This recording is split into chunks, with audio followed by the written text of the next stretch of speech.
I'm Phil Blurton from Neverlift R&D. We build off-road race cars, and we also have a race team. 30 years old, racing CanAms this year. We raced a previous series last year to kind of get our feet wet in it. We ended up overall in the series. We won the desert series, we won the short course series. We actually went undefeated.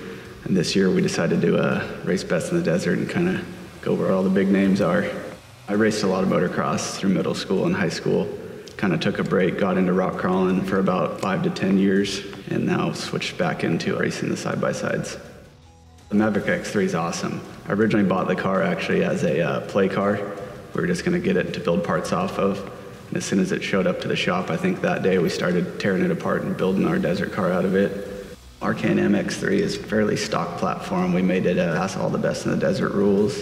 As far as safety requirements, we're actually running a bone stock motor, bone stock clutches, stock A-arms, complete stock suspension.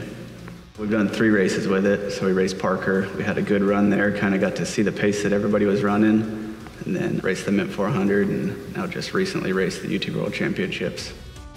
The few days leading up to the race was about no sleep.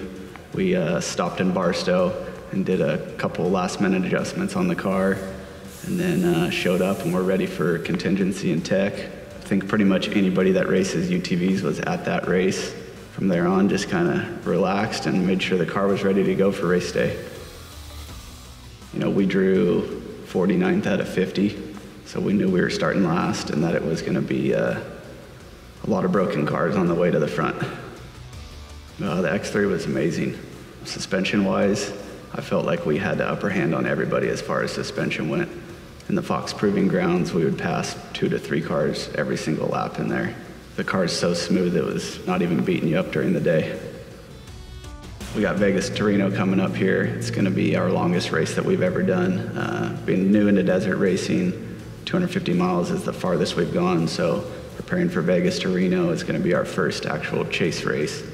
We're lining up chase trucks and pit crew and really having a strong strategy for this race.